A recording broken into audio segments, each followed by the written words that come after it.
Thank you once again, Mohan. Thanks, President. Thanks a lot for giving this opportunity. Very good evening, everyone in the club. I hope all of you are perfectly safe at your places and everyone is fine in your family and all you got vaccinated as well. So I have this immense opportunity got from the President of introducing our today's speaker, who's a very interesting gentleman. His name is Kalady, and he's having an experience of more than 33 years in corporate life. Raj is now pursuing his hobby, which is scuba diving. Since 2020, he's got certified himself as a professional, and he's moving ahead with that hobby in a great manner. And today at a club level, we would like to give him a nickname that is Aquaman for Rotary Club at least. As a managing director for PMI India for the last 11 years, he was responsible for setting up the office in India. And under his leadership, they have expanded across the country in the various verticals, not only industry, apart from that in the government sector and in the academic area as well. Prior to this, Raj has worked with Manipal Group, Aptech, Blue Star, and across the country and at multiple locations. Right now, Raj is also an independent director for the Gwalior Smart City Development Corporation Limited, which is an SPV to implement smart city project in the city of Gwalior. Raj is an adventure seeker, sports enthusiast, and in addition to scuba diving, he's also a passionate runner and cyclist. And I would like to tell that till now, he has lodged 500 dives of scuba diving, and which is a big thing, to be honest, for all of us. And I dream to do the same one of these days, at least in my lifetime, I mean to say. And he has completed more than 50 international national marathons, and he loves to travel across the world. So now I will request Raj to please take over the space and enlighten us with his experiences in his corporate life, and please take up the topic for the today. Thanks a lot, Raj. Welcome on board. Thank you. Thank you very much. First of all, thank you, Mohan Bhai, for those wise words. I think I'm the one who's been, I'm lucky to be here today to be able to hear those words. So thank you for those words. And thank you, Tejas, for giving me this platform and being also able to hear what Mohan Bhai had to say. So double thank you to you, Tejas. Thank you very much. Welcome. Let me just share my screen and then we can get going. Is my screen visible to everybody? Yes. Yeah? Yes, it's visible. Yes. I'm assuming, yeah, wonderful. So I'm not going to delay much on this. I think I want to complete on time. So this is live lessons from a diving inferno, and pretty early back, people said that if you want to tell a story, if you want to give a presentation, tell a story. And this is a real story from my life, and therefore I can just say it like a story, which it is. Scuba is basically stands for self-contained underwater breathing apparatus, which a lot of people don't know. So that I just add that in this beginning here. These are the kind of things which one sees when one goes diving, various kind of marine life across various parts of the ocean, rays, barracudas, fantastic coral life, sharks, multiple kinds of marine life, different colors and so on and so forth. And which is why I keep going back and why I do have 500 dives and I hope to have another 500 dives soon is because it's always interesting, it's always nice. And if some of you or most of you would have seen this movie, Zindagi Na Milegi Dobara, you would have heard Katrina. I think Katrina was the heroine, I think. She says that when she goes underwater, it's like meditation. It is true, so true, because that's all you're doing. There's no cell phone, nothing. For 1 hour, you're breathing and observing. Just beautiful. So typically, I just want to take a few minutes to give a little background before the story starts. Scuba diving, there are basically 3 kinds of way we dive in scuba. One is when you dive from the shore. So you dress up, kit up, and all that, and you go from the shore, and the dive site is very close by. The second one is when you stay on the land, and then you take a boat and go about 10 minutes to maybe an hour's journey, and then you dive there, uh, and then you come back. The third kind is what is called the liverboat diving, the photograph which you can see here on the screens, where you stay on a boat for a week, 10 days, depending on the package you have signed in for. And you get up in the morning, have a dive, breakfast, dive, lunch, dive. Sometimes you do evening dive as well. So typically the boat is like what you see here. There's a rooms which is almost below sea level. Then you have the first level, ground level, which is the restaurant, and then you have a sun deck, and the small boat which you see there is what you go diving in.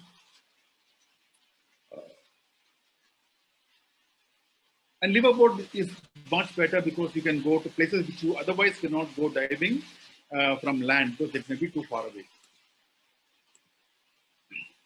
I have dived across various parts of the globe, from Asia to South America, and if you may wonder as to why do I dive in all these places? Uh, it's again because marine life is different in different parts of the world. Similarly, like if you do want to see a giraffe in natural conditions, then you may have to go to Africa, and if you want to see kangaroos, you have to go to Australia. So in a similar sense, if you want to see different marine life, you have to go to different parts of the world. This is why I go to different parts of the world to see this. With this background, I want to tell you about the time I went in to Hurghada, which is in Egypt, which is on the Red Sea. Why do you go there? Because the Red Sea is unique. It's got a higher salinity. Saline content is higher, and therefore the marine life is a little different. But the other reason is that because the Suez Canal was so important during the World War, there are a lot of World War wrecks which are there, and these wrecks are which you can dive and see. So quite a few wrecks are below the depth of the recreational diver. We can't go, but some of them here are very well known, and you can dive. That's the reason we go there. So in the month of May 2017, I decided to go to Hurghada, and I had a flight which took me to Abu Dhabi, and from Abu Dhabi I went to Cairo, and from Cairo I took a flight to Hurghada. Uh, so by the time I translated, etc., it was pretty tiring, and I reached in the evening, and it was very tired. Since it was tiring and excitement, I just went to bed straight away, and I was told that the diving would start in the morning. And I woke up at 8 a.m. And then I came to know that as in the breakfast that the organizer said that there are some paper formalities required, and therefore the boat will leave around 12 o'clock. And lunch will be served at 12 o'clock. Since I was tired of my transit and journey, I decided to go back to my cabin and go to sleep and put my alarm for about 11:40 and went to bed. Uh, and I woke up and the alarm rang, and then I sort of got ready,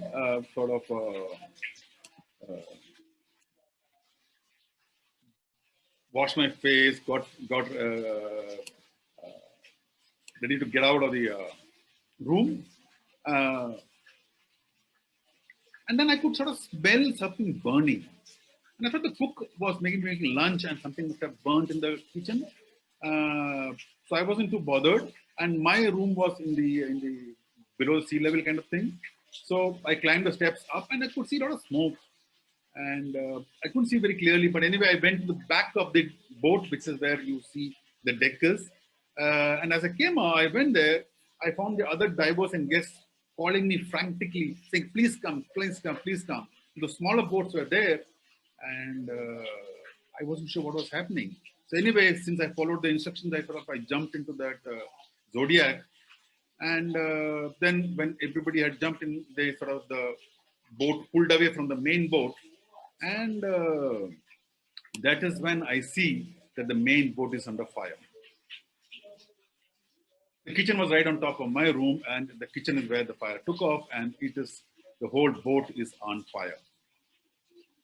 And believe me, that's when I realized how fire can spread. In minutes, the entire boat had caught fire. And when we were a little away, we could hear the oxygen tanks which we use going bursting. To give you an idea of what was the condition of the fire, this was the condition of the boat the next day morning. Next day morning, when we saw the picture of the boat, this was what was there on the boat. But before that, what it meant to me was that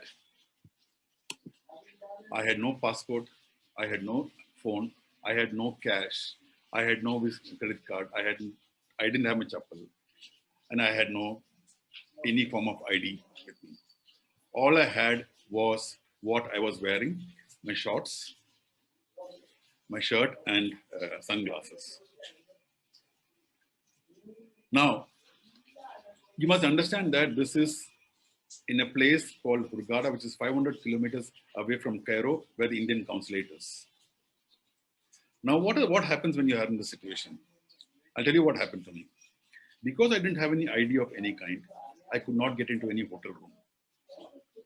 I mean, first and foremost, I didn't have money to pay the hotel room. So I couldn't get into any hotel because I didn't have an ID. Now, even if I could manage money by beg, borrow, steal, I couldn't catch a flight or any other form of transport because, again, I didn't have an ID card to go to Cairo. I had money in my bank account in India, but I couldn't retrieve any money from there because anytime I asked to do any transactions, the bank would send me an OTP. And the OTP was lying in the bottom of the sea, along with my mobile phone. So there's nothing I can do about that. Now you'll ask me, why didn't I think of going to Gmail and all? Now remember, I don't have money. So I can't go to any internet cafe because I don't have money to pay. But even if I had, and I did later on, I went to Gmail and I said, okay, let me go to Gmail. And then I opened Gmail. And Gmail says that since I see that you're coming from a new country and therefore for security reasons, we're going to send you an OTP to your phone. OTP in the Red Sea, so I can't access Gmail. Then I say, let me go to Facebook. Facebook says security questions again, but fortunately they said no OTP. What they said is they will show me pictures of 6 of my friends. And if I get 4 of my friends right, then they know it is me and they will allow me in. And just look at my luck. The first photo the person had, the first photo they showed me was a person who had put an abstract image as a profile picture. So I have no clue who that person is. The next image which came in, somebody I knew, I clicked on it. So I said 1 + 1, I have 1. The third image which came in was of the person who had put his or her own favorite pet, which is a cat at that time, and I did not know who that person was, so I lost there. The fourth person who came picture was shown to me. They had put a picture of that person as a child. And therefore, again, I did not know. So now I've already lost 3 cases. So therefore, I can't get 4 out of 6. So Facebook rejected me as well. Now, the locals suggested that I should not use money to transfer from bank to bank because the Egyptian banking system was pretty archaic and it would take 7 days for the money to get credited into the recipient's account. They said you try and do Western Union money transfer. I do not know what the scenario is now, but back in 2017, Western Union money transfer did not allow you to transfer money out of India. So that route also got closed. Now, I was the only Indian in that entire group. There were Britishers, French, Russian, and people from Turkey. And all of them had the consulate member, somebody in Hurghada, and they were getting help, while my consulate was in Cairo, and there's no Indian in Hurghada who could help me.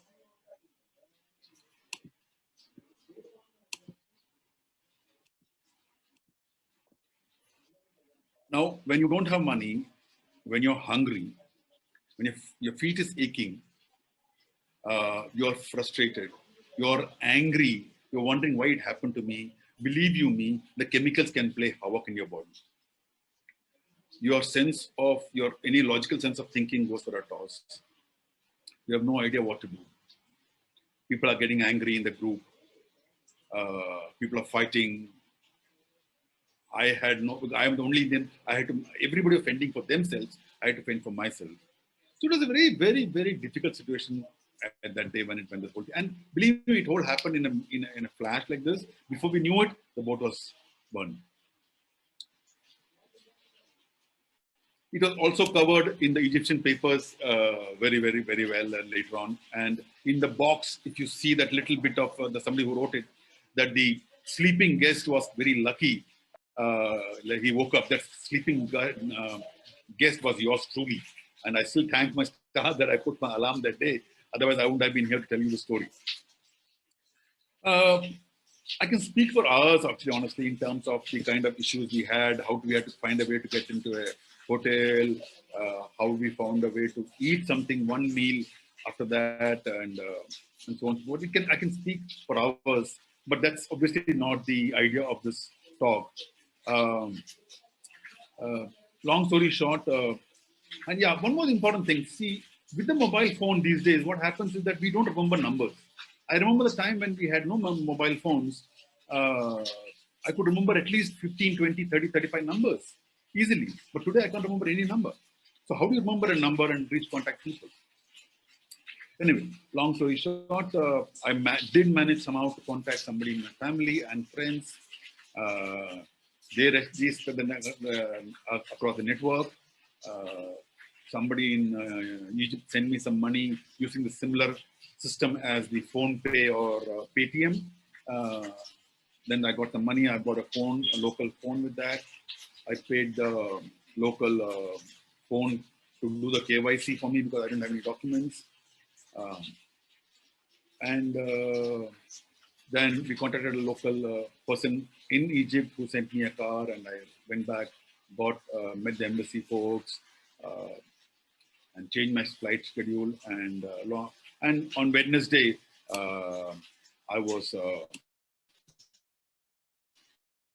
catching a flight back to India. I had gone on that flight with 29 kgs of luggage, my equipment, diving equipment, and except computer, laptop, etc. And I came back with this one bag, which had nothing but the phone charger in it. The phone and the phone charger was kept in this bag. That's what I came back with. Now, if you're wondering what is the story and what are the lessons, what is the whole story here? If you look at COVID scenario right now, I doubt if there's anybody in the world who could really have predicted COVID and the way it has happened and how long it would last. Even the most optimist of us, or even the most pessimist of us, would not have thought that this would last for 2 years. And I don't know. We still don't know where it will end. Life has really turned quite upside down, if I may say so. In my life, in that day when it happened, my life got turned upside down, left, right, every which way, in matter of minutes. They say the VUCA world, and it was volatile, it was uncertain, it was ambiguous, right? It completely turned my life. And therefore, when I look back and say as to what is that which helped me survive the scenario, but believe you me, there were people in that group, there were people who are in fights, there are people who are constantly crying, people who had completely withdrawn. And at least they had people from their own country, but I didn't have anybody. So I look back and say, what are things which made me survive that scenario, that inferno? What I come to believe finally is that we are all interdependent. I thought myself a fairly independent person and being able to take things independently. But I realized that in life, we are all interdependent.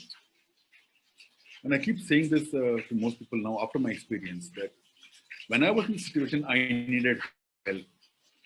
And I believe you only a brave person can ask for help. You must be courageous to ask for help. Not asking for help is being a coward. If you don't know, you must be able to ask help. And therefore, when you're interdependent, you need to ask help, fill areas which you need to cover. That's one of my biggest lessons that we are interdependent. Second was it was the ability of my network which I have, which I don't need to preach to this group because you are all people who are believers of networking. And network, what the other element was in terms of the fact that I must accept reality. I realized that that day when I was there, I had to accept reality. There is no choice. It was a fact that I had lost everything there, and I could have cribbed, I could have cried, I could have said, why, what happened to me, why did it happen to me, and so on and so forth. That was not going to help. The fact of the matter was the boat had burned, my laptop, cash, my passport, everything was gone. So there was no choice. So I had to accept the reality and move forward. The second was to be focused. When you're looking at things, when you need to get focused. I was clearly focused on getting out of Egypt at the earliest. So I was focusing my mind on those activities and letting my mind not get diverted into areas which can otherwise pull me down.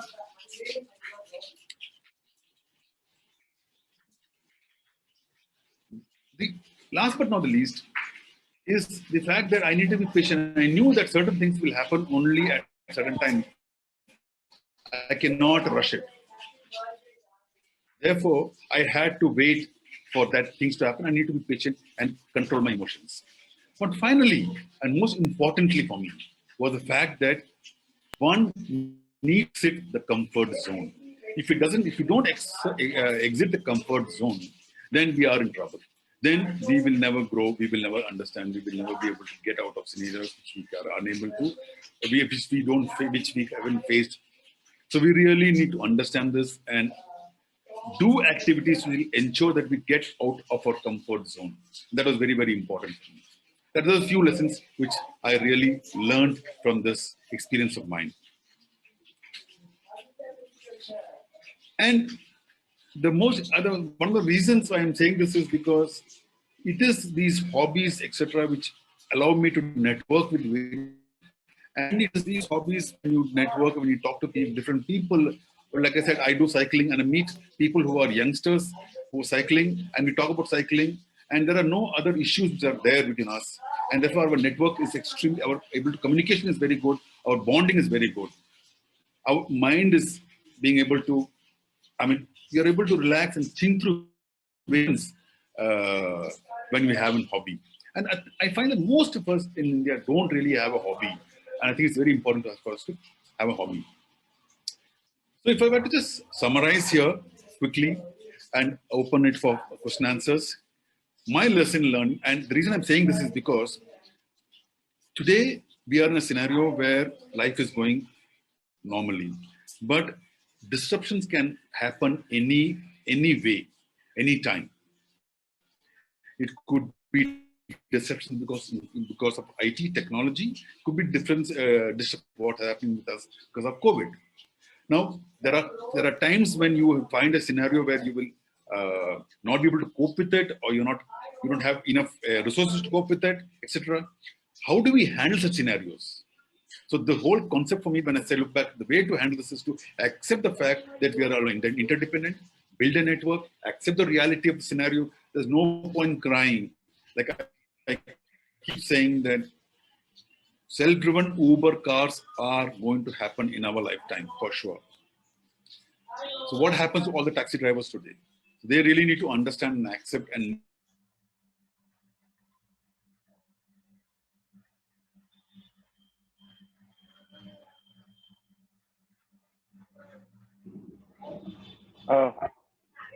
am I audible? Yes, you are audible. Yeah, I got it. Yeah, sorry. I think I got disconnected. disconnect for a briefly. Okay. I just need to share screen. Uh, yeah, accept the reality. And so I said, these are things which will enable us to prepare for any eventualities which we can't foresee. And most important is to exit the comfort zone, because otherwise the nature will ensure that we exit comfort zone. And that's when we will be able to handle the scenario. And before I end, I want to add here, I had this experience in Egypt, and I told myself that this was the case. If I need to exit my comfort zone, what should I do in this experience? And one of the things which I said I must do is to go back to Egypt next year. With this experience, I must go back to Egypt and dive. And I did that. And believe you me, that was one of the best dives I have ever had in my life. Where just give me a glimpse of one particular dive where these 5 dolphins came very close to us, very, very touchable distance.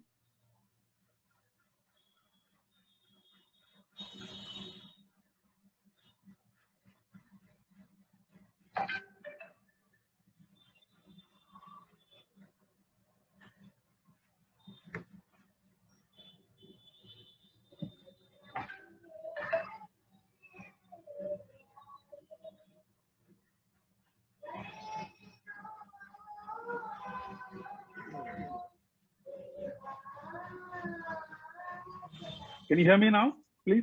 Yes, Raj. Yes, we can hear you. We lost you for a while, but I think now we can hear you. Yeah. So, yeah.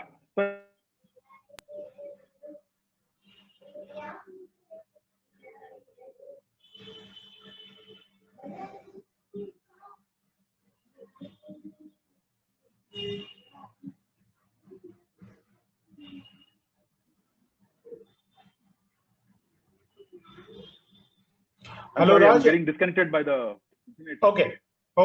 No worries. Were you able to see have a glimpse of the video? Yes, we did had a glimpse of a video for a few seconds. Yeah. Sure. So you got an idea of what kind of dive I've had at that time. So that's sort of the ends what I had to say. Okay. All right. Fantastic, Raj. Excellent thought process that you shared with us. Let me just put a few questions which are there in front of me. Yeah, very interesting question. Do humans have electromagnetic sense? How does one find a way should one lose the direction in the deep sea? So typically, I don't think we have. If we had, I think all of us have lost those senses. Typically, we carry what is called the dive computer, and dive computer has a compass in it. And by using the compass, we navigate underwater and sort of return to where we have to go, or plan our dive and say that we will dive at point X. The current will take us point Y, and then we'll surface from the point Y. So that's what we normally do. Okay. Okay. Another thing, which was your most interesting drive, and in which part of the world? That's a very, very difficult question to answer. It's like saying if you're a wildlife enthusiast, would you want to go to Masai Mara, or do you want to go to Gir Forest, or do you want to go to some other wildlife sanctuary to see things like that? But if you were to ask me, Red Sea, Hurghada is been one of my top dives. I've also been to Galapagos, Ecuador, and that's again an amazing dive experience there. It's a fantastic dive experience as well there. Indonesia is the heaven for diving. It's got phenomenal amount of dive spots, and it's got thousands of dive spots, in fact. And Indonesia, of course, would rank very high in my list of dive spots. Okay. One question, please share an underwater scary experience which you had. It happened last year, just before the lockdown. We had gone to Maldives, to one particular place where you can see tiger sharks. These tiger sharks are huge. They are really, really huge. And like tigers, they have stripes on their body, and that's why they're called the tiger sharks. Tiger sharks are among the top in terms of the food chain. Only one above them is the killer whale. So they are really at the top of the food chain, and they eat anything and everything practically. And we were gone to dive to watch them, and we were happily diving and watching them. Not everything was fine. And in one of the other dives, when we were in a different location, we were finished the dive, and we were under 5 meters of the water, and we were swimming towards the boat. And what do I see? And I was the last one I was right in the back. And what do I see? I see a tiger shark coming up at me like this. I was coming from the bottom. It's coming up like this to me. I was scared. I was really scared, I must say. But I think about 10 meters or 15 meters when it was close to me, it went away because their eyesights are not really good. So when they look from underwater, they saw a body. We wear dark clothes, and they see that body, and they thought that I was a fish, and they came to inspect. But as they came closer, they saw that I was throwing bubbles. They realized that I'm not a fish, and then they went away. But to imagine a huge, like about 17, 20 feet long fish coming at you vertically, and knowing that you can't outswim that fish at all, it's quite scary. My God, that was really scary. Okay, we heard about an interesting startup who is planning drones which would work underwater. So, what do you, as a diver, what kind of see for such underwater drones? Sorry, what can be what?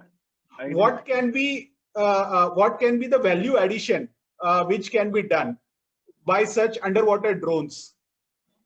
So typically what happens is that one of the most important things underwater is silence.